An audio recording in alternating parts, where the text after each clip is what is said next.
Okay, good afternoon, students.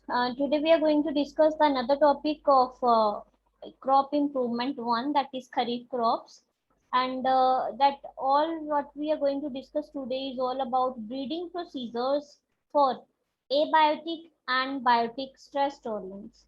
Last time I finished my lecture with the breeding procedures where I told you four types of breeding procedures, some of which are just conventional approaches and some of which are modern approaches like involving biotechnological approach like genetic engineering, etc. So now I will be stressing upon the procedures that are followed for the creation of varieties which are no more affected by the non-living characteristics, or which are no more affected by the living agents, right? So these all are the contents that we are going to discuss today. Very first is breeding procedure for abiotic stresses.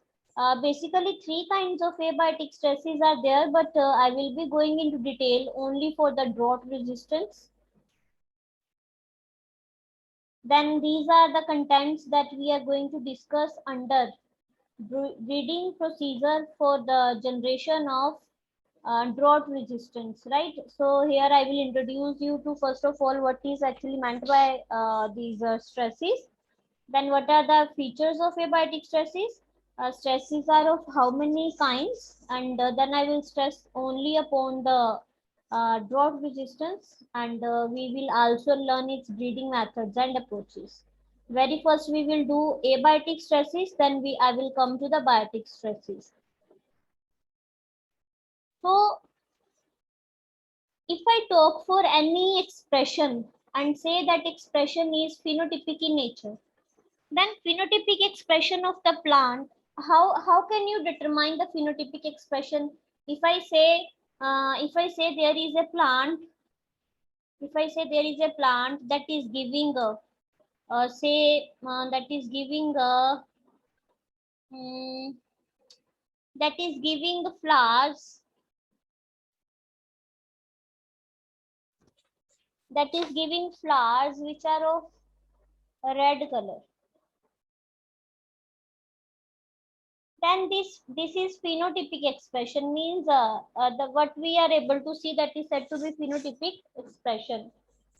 So this phenotypic expression is determined by three factors. Very first, by the genotype of the flower, secondly by the environment under which it is growing, and third, it is expression is also affected by the interaction that is taking place among the very first two factors, that is the genotype and environment. That means even if I talk for myself, then my phenotypic expression is also controlled by my genotype. It is also controlled by the environment under which I am growing up. And third, it is controlled by both genotype and environmental interaction. And environment is what? Environment is sum total of all the factors. Environment will include all the factors, but those factors will not be including the individual concerned.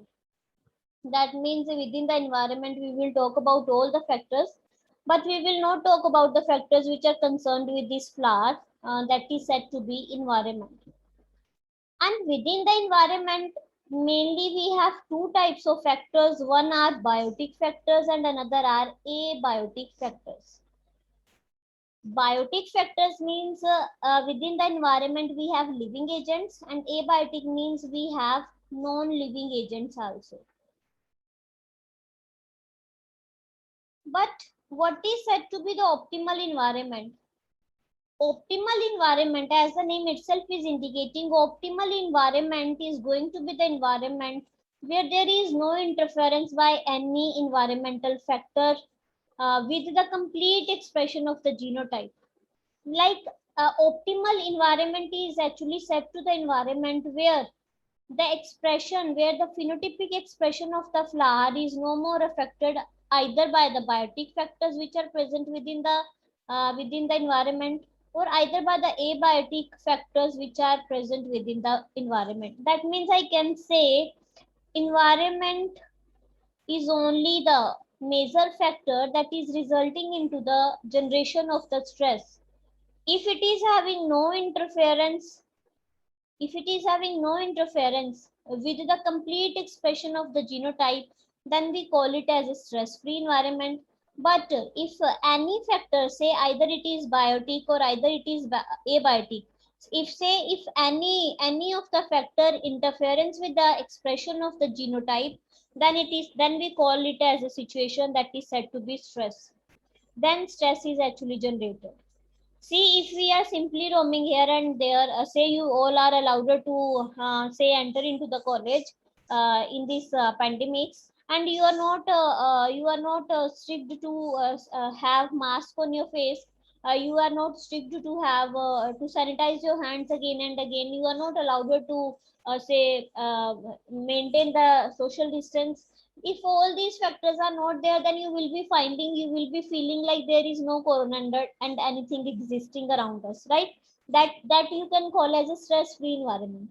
But on the other cases, if you are restricted to do number of things, you are restricted to follow all the parameters that are regulated by the government, then somewhere you will feel the stress environment and you will feel no, we need to take care of us, because otherwise there can be certain parameters which can result into the like a creation of the corona. That means one can be corona positive, right? So these are said to be the stress and non-stress environment. Now, more easily you can understand what are non-living stresses. Here are the certain features of the non-living stresses. Like very first is non-living stress actually it is dependent upon the location. It is depending on the location. Second, different abiotic stresses. Different abiotic stresses, they are like see when we talk for the one location or one reason, and when we talk for the another location or for the another reason, abiotic stresses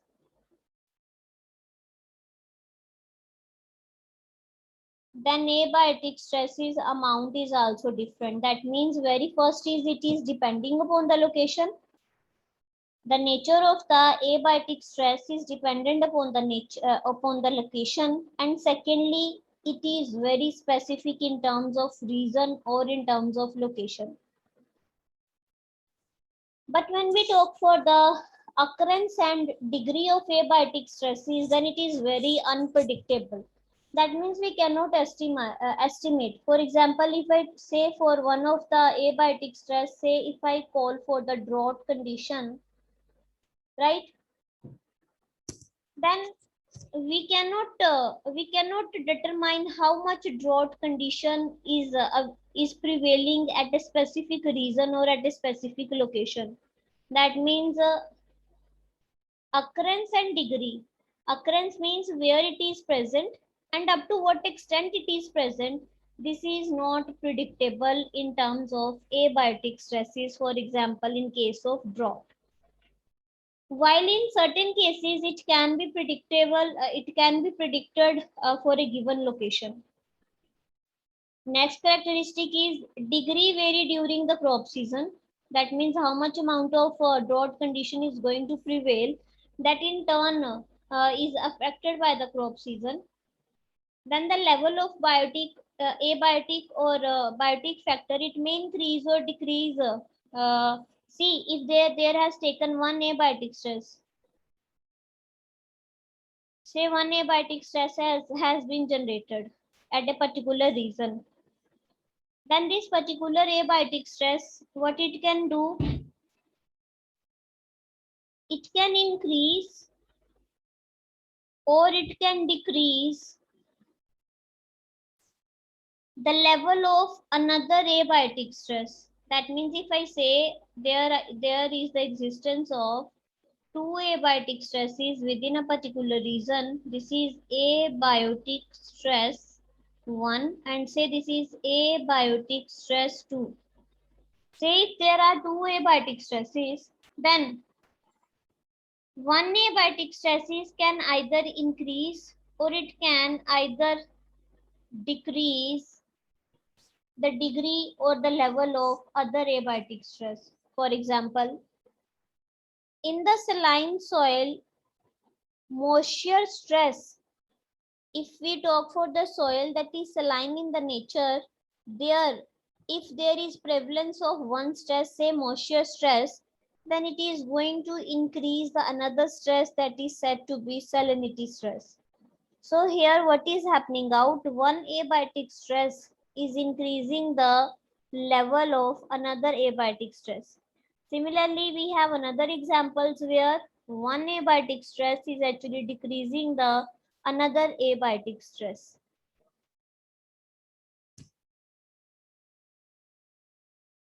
Now, because there are different stresses, so accordingly different crop species, they show differences in their ability to withstand a given stress. Like since the types of stresses are differences, and we know we have variety of crop species also. So under this variety of crop species, if I say there is 1 to 10 varieties of the crop species, then every variety of the crop species, it has a different ability to withstand these abiotic stresses. For example, I say there is no effect of abiotic stresses on one species, but there may be severe effect of the abiotic stress on the 10th species. That means crop species, they show differences in their ability to withstand a given stress. And obviously, different varieties, they have different differences in their ability to tolerate the abiotic stresses. Next characteristic of abiotic stress is abiotic stress, how much level of abiotic stress is going to generate within a particular species. This in turn is controlled by the growth stages. For example, if maize, we talk for the maize, then if maize is once if the maize is at germination stage, then it has very good tolerating power to the alkalinity. But if it reaches to a established stage, then it has no more good tolerance ability to tolerate this alkalinity. That means at established stage, its capability to tolerate the stress condition, which is a kind of alkalinity condition, it decreases or it becomes poor. That means abiotic stresses, they are also how much abiotic stresses is going to be generated in a particular species. This in turn is controlled by the growth stage of the crop. Next is, but if we talk for the stage that is reproductive stage, if any abiotic stress is being generated at the reproductive stage, then that is going to cause very great economic loss comparable to the stresses which are generated at an earlier phase, right? And sometimes it is like if two or three abiotic stresses are existing together, then there may be like one abiotic stress, it may one abiotic stress, it may overlap the effect of other abiotic stress. So this is also one of the feature. And this is overlapping, and previously we have discussed that it can increase or it can decrease the expression of other abiotic stress. So these all are the features of, or say characteristics of abiotic stresses. Now stresses, when we talk for the abiotic stresses are basically of three categories. Very first is drought resistance. Then we have mineral stresses. Then we have heat and cold stresses. There are basically three stresses, and what we are to do, I will be discussing only drought resistance. What we are to do, we are to create a variety by following certain breeding procedures.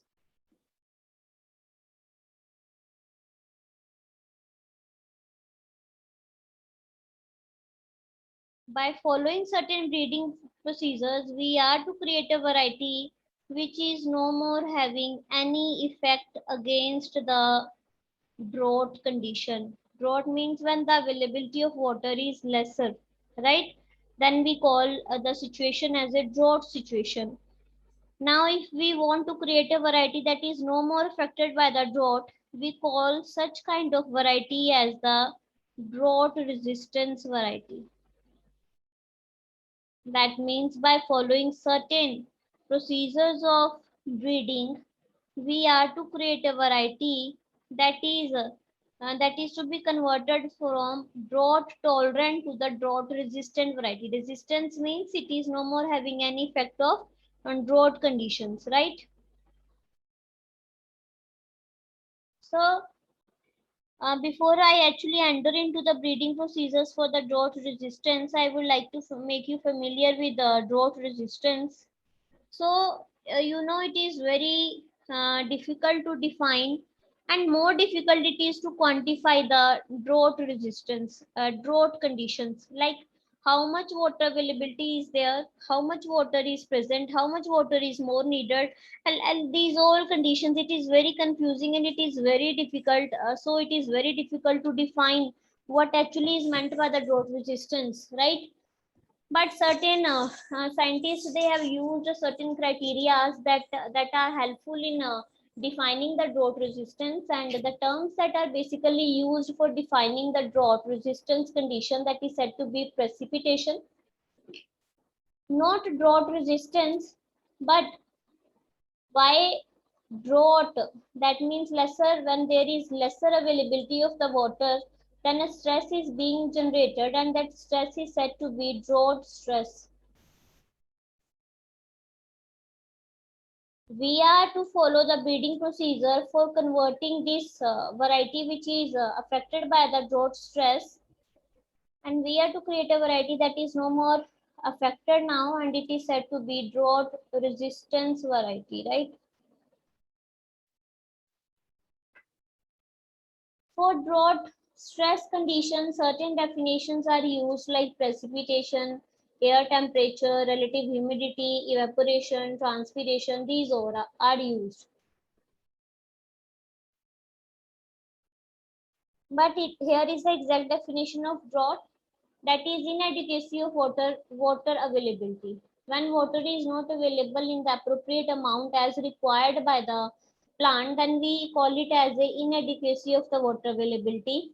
And why there is inadequacy, why there is a lesser amount of water presence, and that is due to the excessive precipitation, and sometimes soil moisture storage capacity in quantity and distribution.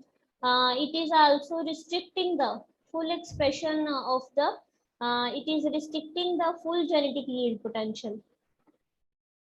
Now, what is drought resistance and what are the mechanism of creating a variety to be drought resistant? Drought resistance means what? It is actually defined as the one mechanism, or it is defined as more than one mechanism that is resulting into the minimum loss of yield in a drought environment, that is said to be drought resistance. One is stress condition. Stress condition is where we are not getting the maximum yield because there is inadequacy of the water, and that inadequacy of the water may be the result of precipitation, may be the result of wind flow, may be the result of many other parameters. But we are no more having the requirement of drought stress variety. We need to have a variety that is no more affected by the drought conditions. So these three, I will be discussing the three mechanisms by which a variety can be enabled to withstand the drought stress conditions. Very first is drought escape. It is actually the situation where a variety, it is actually a situation, drought escape is a situation where we talk for a variety, then this variety escape, name itself is indicating, it will be escaping, this variety will be escaping itself from the condition, that is inadequacy of the water, or say inability of the water. How this variety will escape itself from the stress condition where there is inadequacy of the water? Like, it can escape by the manner it will it will perform well, it will perform well, it will perform well even in the drought environment. And how it will perform well even in the drought environment? Simply by avoiding the period of drought. Because a variety when grows, a variety knows this is going to be the period when where a variety has to face a situation where there is inadequacy of the water.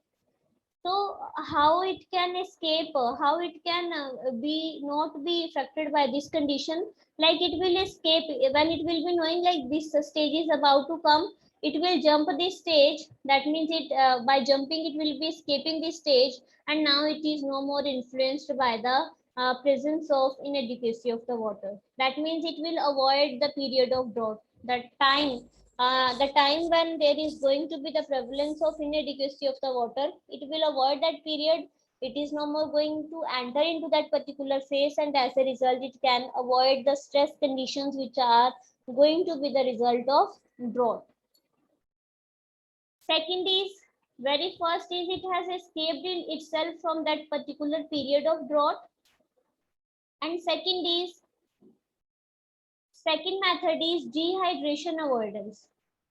Here it is the ability of the plant to retain. Dehydration avoidance means a variety knows that at a particular time there is going to be the generation of the situation where water amount is going to be reduced. Water amount is going to be reduced. So as a result, again the stress that is going to develop is drought stress. But how plant can protect itself from the drought stress? It will retain a higher level of the water under the conditions of soil or atmospheric water stress. So before it actually face the inadequacy of the water, inability of the water, or it face the lesser amount of the water, it will retain within it higher amount of the water, so that even if certain amount of the water is being lost, it no more has to face the stress condition, right? Dehydration avoidance can also be faced by the following steps. Like, if the transpiration rate is decreased, if the transpiration rate is reduced, then also a plant is going to retain a higher level of water.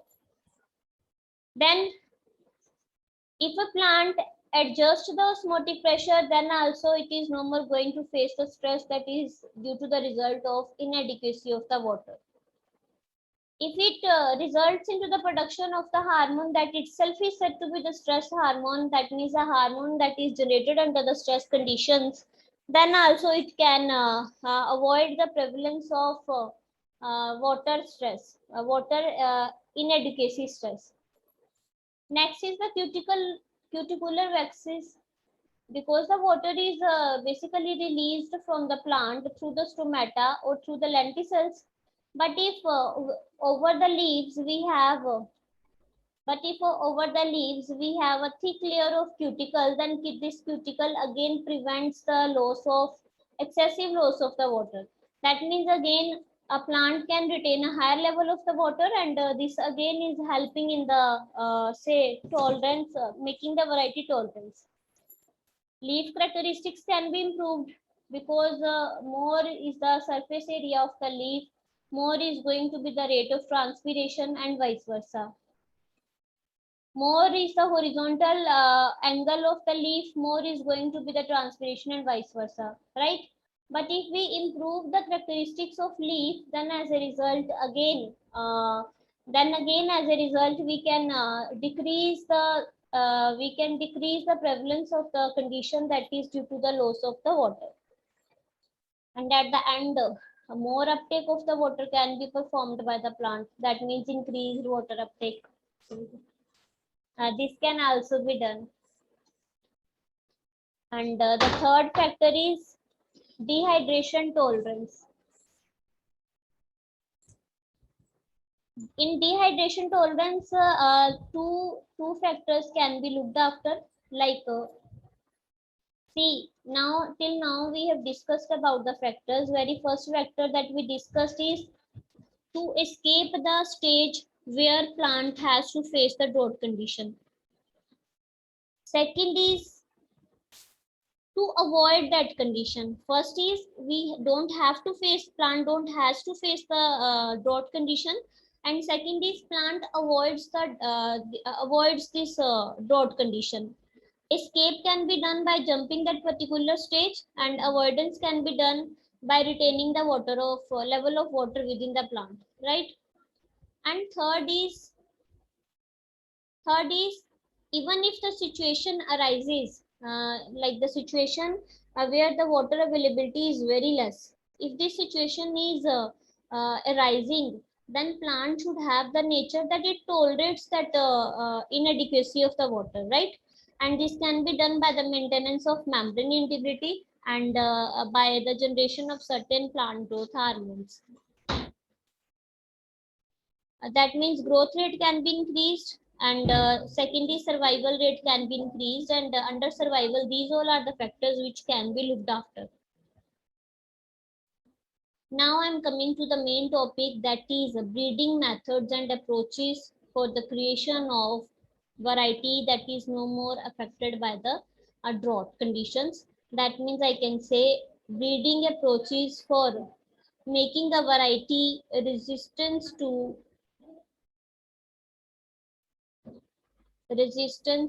abiotic stress.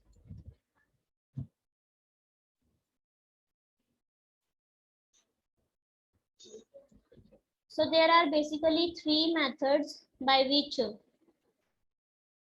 breeding for drought resistance can be done.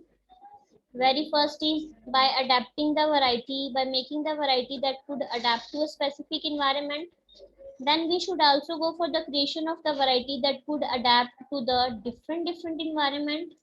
And third is we should have a variety, and in that particular variety we should combine all the features. That a particular variety should have all the features so that they can withstand drought resistance characteristics, and even they give you a higher yield. So these three are the basic breeding procedures for abiotic stresses. And the abiotic stresses that we are discussing here is drought resistance. So coming to the very first method, that is adaptation to a specific environment. It is very easy. Say we have a variety one, and this variety we have a environment. This is a specific environment, specific because it is specific. So I can say here the conditions are always particular conditions are existing, and say one of the condition is it is always having water inadequacy. It is always having water inadequacy. That means all the time water level is not up to the mark. All the time water level is not up to the mark.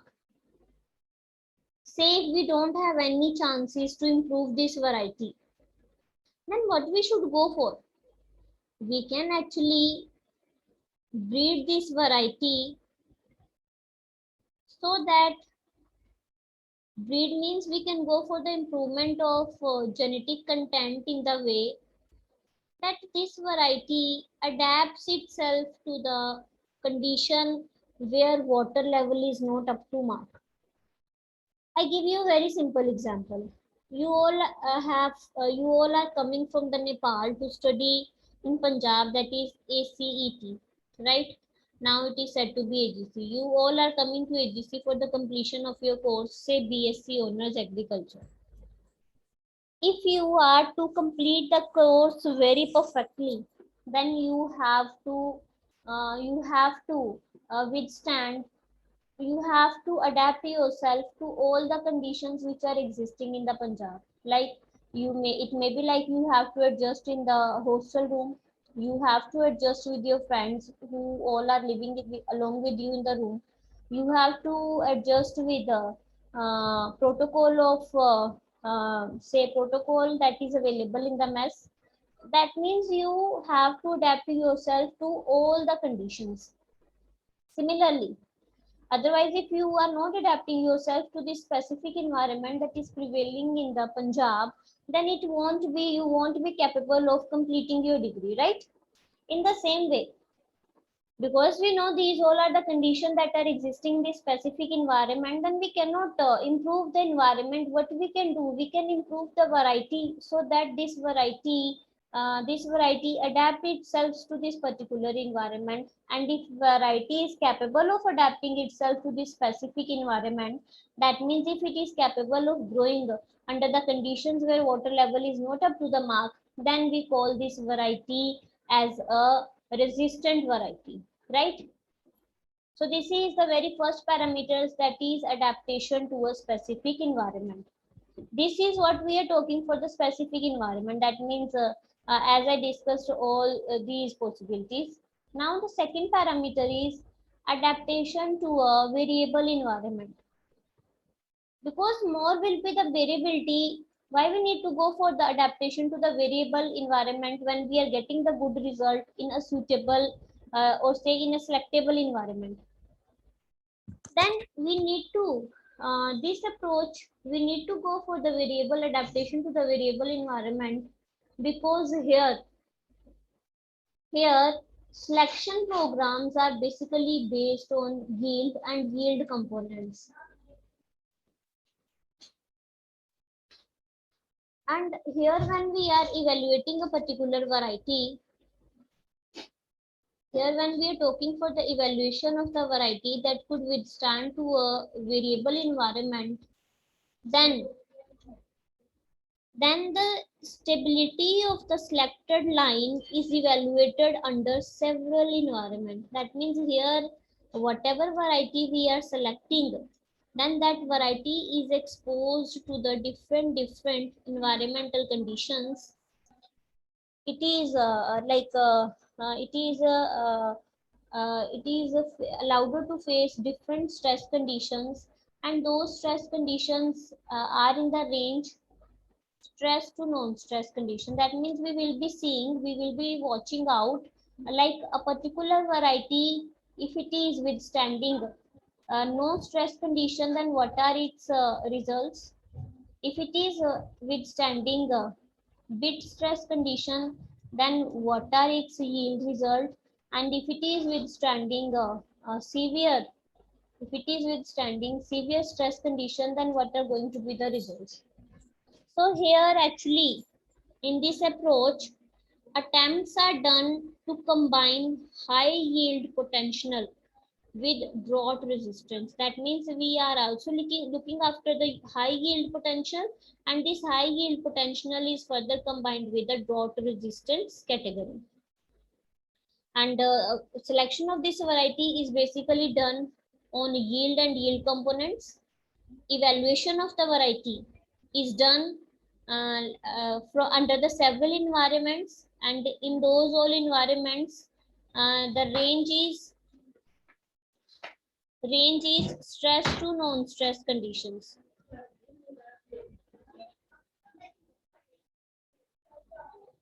right? And finally, the variety which could perform well with high stability, that will be released for the cultivation. This is adaptation to the variable environment. See, this is the range of environment. More clear it will be with the help of this diagrammatic explanation. Here we have taken the two varieties. One variety is that is high yielding variety, that is said to be line A. And on the other hand, we have taken the another variety that is drought resistant variety, and it is said to be line B. Very first, it is given optimal conditions. And you know why it is said like we should combine breeding procedures with the genetic procedures, because you know breeding procedure is a procedure that takes 12 to 13 years to get complete. These F1, 2, 3, these are actually representing the years. And see, this creation of the variety to a suitable range of environment is taking 12 years to get complete. So breeding aspect always takes time, and we have to wait for many years to obtain our results. So this is the reason it is said we whenever we are following any parameter, it should be followed very carefully to avoid any acceptance of the mistakes, right? So see, line A is when crossed with line B. This is also said to be hybridization. We had very first progeny in F1 generation. Then the F from F1, F2 is produced, from F2, F3 is produced. That means here in these 3 years, we have provided the optimal environment. And then these F3 individuals are grown and harvested separately. That means we had one plant that is crossed with another plant. And then from this is the hybrid of generation 1, that means F1 generation. From F1 we had F2, from F2 we had F3.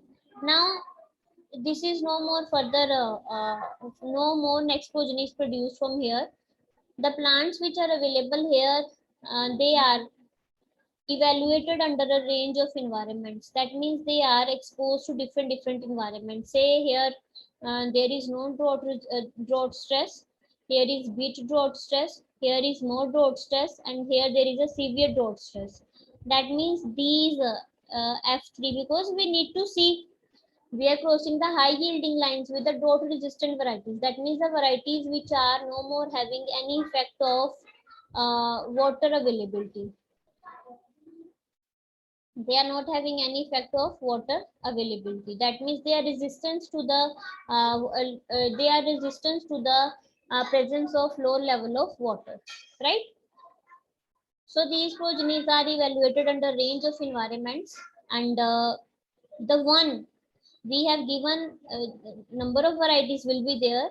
We are not only talking for the two plants only. This is just for your understanding. We have a number of plants that are crossed with another plants, and both the plants are having these kinds of qualities. Now, when number of plants are there, in the progeny number of plants are there, each progeny is exposed to different environment. And out of these all progenies which are produced, the only one will be selected that is giving the that is high yield also, and that is also resistance to the drought. That means here progeny with high mean yield are selected, that is giving the best result, that will be selected. After the selection, again they are grown under optimal environment, and individual plants again, now they are again grown under the optimal environment. Now one plant is grown in replication, like one plant is grown twice or thrice, then again another plant is grown twice or thrice, so that if we could not obtain the result with one, we could obtain the result with the another one, right? Again they are given the optimal environment, that means a stress free environment, and again the here out of it the individuals are selected for yield and yield trials, and again the harvesting is done separately. Then again we are repeating the step 4. Step 4 means once they are given the normal environment, and another times they are given a range of the environment. From range of the environment, again we will be selecting the variety that is giving the best result, as it is done in F5.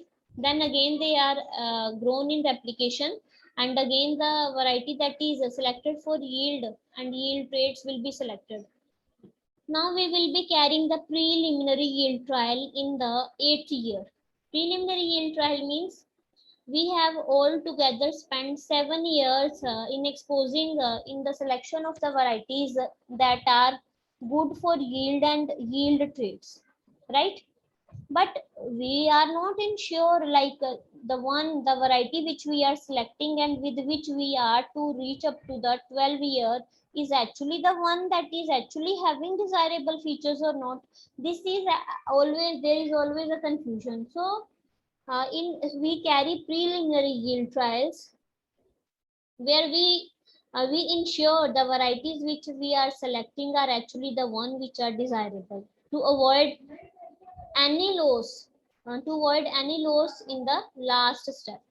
So this is a preliminary yield trial. Then the varieties which are selected, they are exposed to the different range of the environment. That means one variety is given different locations, and then again we look after its yield capability. This is said to be multi-location yield trial that is carried under a range of environment, and it is represented in this way, right? Then once we get a good variety, that good variety is multiplied, and then it is distributed to all those who actually require this variety. So I hope it is clear. This whole breeding procedure is being completed in 12 generations, where in F1, F2, and F3 we provided the ones we are providing the optimal environment, then we are exposing it to the different range of environment, then again optimal environment, then again range of environment. And in each step we are selecting the best variety. Then that best variety, on the best variety are conducted certain tests to see whether it is in reality it is best or poor. If it is best, then best is again exposed to different range of environment to look after the result which are produced in the optimum conditions, that it produces the same result as it is producing in the optimal conditions or not. If it produces, then that seed is multiplied and further begins the distribution. So this is what we are creating a variety that could adapt itself to the various environment, right? And how we can create a variety that could adapt itself to the various environment? By hybridizing high yield variety to the disease drought resistant variety, right? Third is we are combining selection for drought resistant traits and high yield potential. The same thing only. Here also we did adaptation to variable environment, but here we have here we had combined all the features that are actually required within the variety, so that it could tolerate the resistant condition, and it is also giving the high yield.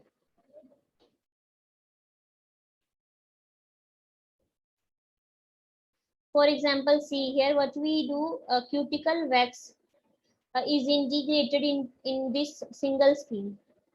Here again, here F1 is advanced to F4, like see this is F1 to F4, it is advanced in the same manner.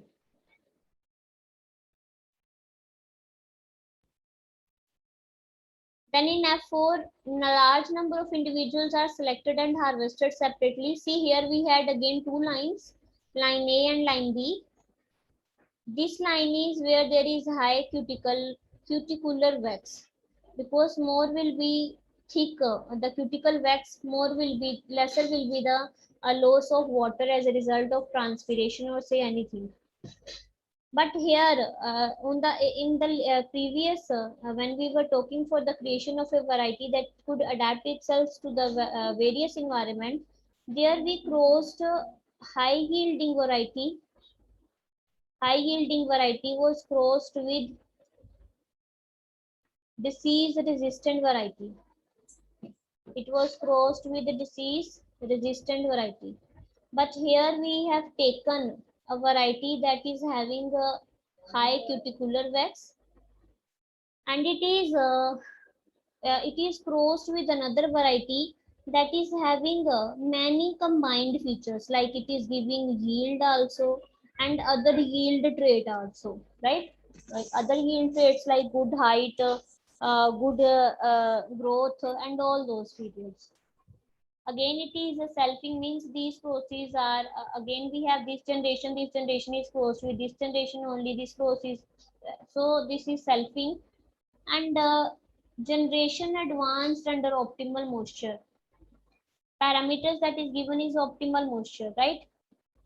The progeny of this F3, they are now space planted, right? When space planted, the ones which grow, that means the superior individual plants will be selected, and the ones which will not be able to grow under optimal moisture condition, they will be rejected. Then from this, the selected ones, that means selected ones, they are individual, their individual plant progenies are grown under moisture stress condition. Progenies are evaluated on the basis of cuticular wax only. And again here, superior will be accepted and inferior will be rejected, because inferior varieties are no more having good features. So why to have those varieties? They are to be rejected. Then again, selected progenies are grown under moisture conditions, and the selection here is done on the basis of yield and quality. Again, we carry preliminary yield trial to see the variety which we are carrying, which we are selecting from 7 years, and that is actually the one that is required or not. It will be ensured by conducting preliminary yield trials. Then if it is the actually the variety, then we expose this variety to the different regions, that is said to be multi-location yield trials. And finally, if we get a desirable variety, then it is multiplied for the distribution. So this is the way how we can combine the various yield traits within a variety. With this I complete your breeding procedures for abiotic stress tolerance.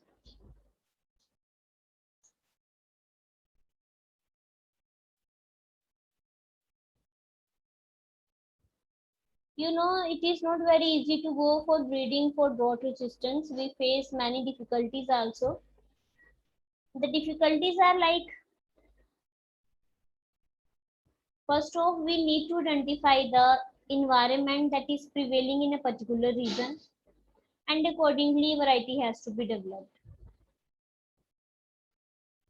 When we are going for the selection of drought resistant variety, the selection has to be performed under moisture stress, because we need to see the variety that is being selected is capable of surviving the stress condition or not. If it is capable of surviving the stress condition, then only it is to be selected, otherwise it is to be rejected. So these are the difficulties we face while we go for breeding for drought resistance. Measurement of many drought resistant trait is very difficult and problematic. Drought resistance characteristics can reduce yield. Selection for the yield is to be done under optimal moisture only, as we have already done. This is very important. Selection for yield is done under optimal moisture, but for the drought resistance, it is done under moisture stress. Wild additives can be used as a source for drought resistance. This is very problematic, and even it is questionable in terms of the improvement of drought resistance of crops. So with this, I complete the breeding procedures for abiotic stress tolerance, where I have discussed a particular factor, that is drought resistance. And there I made you all familiar with what is drought condition, what is drought resistance, and what breeding approaches we are following for the creation of a variety that is no more affected by the prevalence of non-availability or say inadequacy of the water, right? So second, we are going to discuss breeding procedures for biotic stress tolerance. And here we will cover the disease resistance only. So I will make you familiar with the disease, then losses which are due to the disease, then how a disease gets developed, how a variety can be created which is no more affected by the disease, and the last we will discuss the methods of breeding for the disease resistance. Today we will be discussing only first four contents. This one I will be discussing in the next class. So everyone is familiar what is meant by the disease. So disease is obviously when we are surviving and we have any say any problematic condition, that means any abnormal condition, then we say that abnormal condition is only said to be the disease. That means it is any abnormal condition that is prevailing within an organism, and this condition can be produced either by the organism itself or it is produced by the environmental factor. So here, disease is an abnormal condition that is produced by an organism or it is produced by an environmental factor. Very important. You know, sometimes we are affected by certain disease and sometimes the symptoms are not available.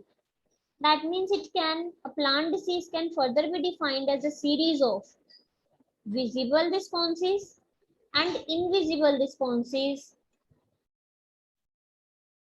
visible or invisible responses, but these responses are in response to the attack of pathogenic microorganism, or these visible or invisible responses can be the result of environmental factors. And as a result of these visible or invisible responses that exist within the plant cell or tissue, they can show result in diverse changes in form, due to which a form of the plant cell can be changed, function can be changed, integrity of plants can be changed, and it can also lead to the bit impairment. That means certain function will not be performing to its maximum extent, and in the severe cases it can lead to the death of the plant or death of the particular part of the plant, right? So plant disease is what? Disease, we understand it is the abnormal condition. And when we talk for this disease in terms of the plant, then it is a series of visible and invisible responses which result in changes in terms of form, function, integrity, impairment, and in the severe cases, it leads to the death of the plant or its parts, right?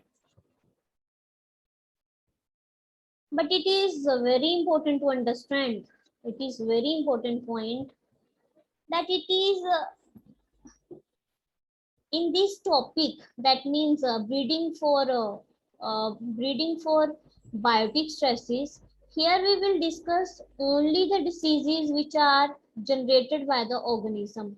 That means here we will not be talking for any factor or any disease that is the result of non-biological environment, right?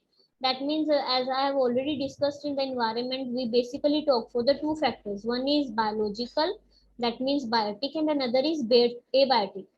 But when we will talk for the breeding for biotic stresses, name itself is indicating that we are talking for the biotic stresses, so it has nothing to do with the environmental conditions whatever it is prevailing, right? So it is very important to make a concept like whenever we are talking for the breeding of whenever we are talking for the breeding of a variety for the biotic stresses, then we need to understand that we are to discuss only the factors which are the result of organism, and we have nothing to do with the non-biological environment. That means these factors will not be discussed under breeding for resistance to biotic stresses, right? That means here the plant affected by the disease is known as, we will define here two terms. One is host and another is pathogen. Host is the plant and that is affected by the disease. That means any organism that is affected by the disease, and pathogen is the organism that is actually producing the disease. Why diseases are produced? Because what is the reason behind the production of diseases? Actually diseases are produced by a variety of organisms, and that can be fungi, bacteria, viruses, nematode, and insect. And if I talk for its range of infection, then the most infection is caused by the fungus, and then bacteria, then virus, then nematode, and then insect. And infection that is caused by the nematode and insect, it is actually in the equal amount. It exists actually in the equal amount. We have to, plant has to face a number of the losses when it is affected by a particular kind of disease, like like how disease is affecting the total biomass production of the plant. It sometimes kills the plant, sometimes there is only killing of branches, Sometimes the growth is stunted, leaf tissues are damaged, and in the severe cases, even reproductive organs are damaged. And those reproductive organs, you all are much familiar, these are the fruits and seeds. And degree of damage, that means how much damage is going to be caused. This depends upon the intensity of infection. But these both are not having direct relationship, or they are not proportional. I mean to say, uh, this is a microorganism that has affected the plant, right? Microorganism has affected the plant, and as a result, certain disease is induced within the plant. Now, if disease is induced, that means we can say this disease must have resulted into certain degree of damage. It has resulted into the degree of damage. This degree of damage depends on intensity of infection. It depends upon intensity of infection. What we normally say, more will be the degree of damage, more will be the intensity of infection, or and vice versa. Or we say lesser will be the degree of damage, more will be the intensity of infection. But here they are not to be proportional. We are not to relate. We are not to relate these two factors in terms of proportional. Either they are directly proportional, or either it is indirectly proportional. Yeah, we need to understand degree of damage is dependent upon the intensity of infection, but these are not to be related in terms of proportionality. And importance of different diseases that keeps on changing. What is meant by this? Different diseases keeps on changing. For example, it can be the diseases which we consider like nothing is going to happen to plant as a result of this disease. That disease, that minor disease, which we call that minor disease only. Diseases that were minor in the past, they can become a major diseases. And this conversion is due to the changes in crop varieties and agricultural practices. That means we are not to take any disease with ignorance level, because any disease that is having that is giving no deleterious effects, it can give deleterious effects with the changes in the crop varieties and as a result of agricultural practices. And sometimes new diseases can also be introduced, because when we are collecting the germplasm, as I told you in the very first topic, plant genetic resources, in that very particular case, we are collecting the germplasm from different areas. Then when we are collecting the germplasm from different areas, along with the collection of a particular germplasm, sometimes there is also the entry of the diseases. And this is a particular case, mostly it happens when we are collecting the germplasm from other countries. These are the losses. Now I will talk for the disease, how disease actually develops.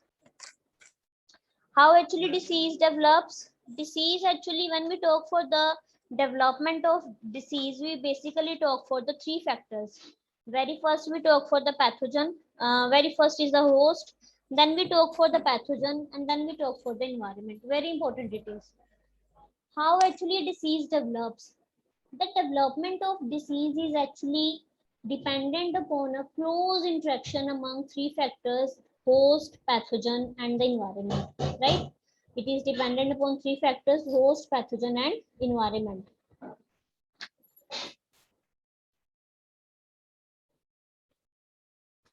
The host, pathogen, and the environment. See, if there is availability of the host, if any microorganism has to attack, then what is required? Host is required. See, we are talking for a plant that is affected by the disease, and disease is due to the pathogen.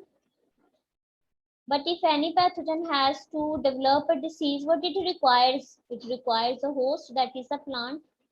So host is the very first prerequisite that is required for the invasion of a pathogen.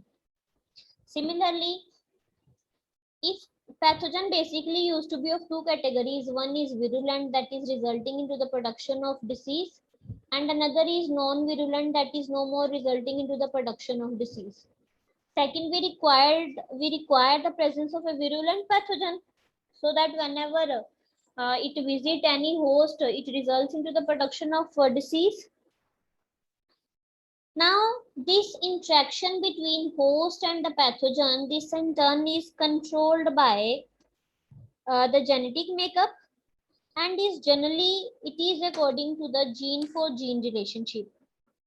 But how these both the factors are going to interact with each other, this in turn is controlled by the environment. I give you a very basic example. See,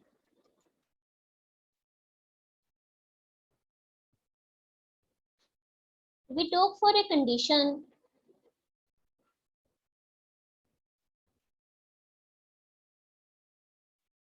We talk for an example of environment I am just talking about. Say in the environment, we take an example. For example, humidity and temperature we are talking about. When in the environment there is a presence of humidity and higher temperature, this results in this results in or this affects dispersal, and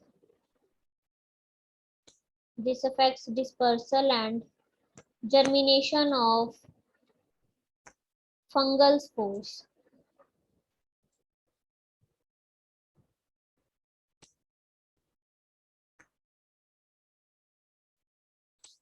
So it is very important. I said obviously if disease is to be induced, then we require a host and pathogen must be virulent. But the interaction of the two is controlled by the environment. For example, I said there will be more dispersal and germination of the fungal spore if there is a higher humidity and higher temperature range. So these three are the factors which actually interact among each other during the development of disease. The next is mechanism of disease resistance. Okay, disease is developing, but how host can resist the attack of the pathogen?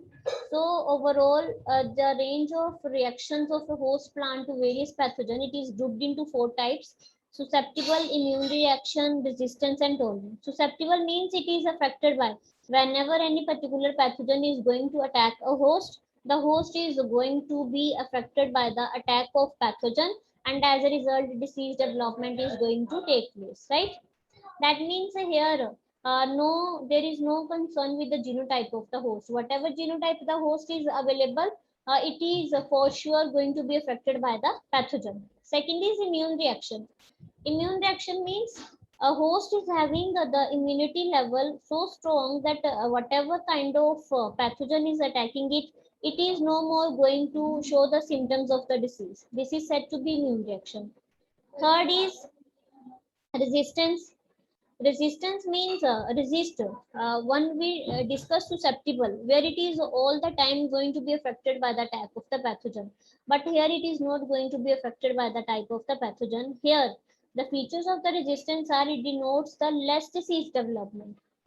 Disease is developing, but the development is less than as the disease is developed in a susceptible variety. In case of resistance, disease develops, but the level of the development is lesser as in the case of susceptible variety.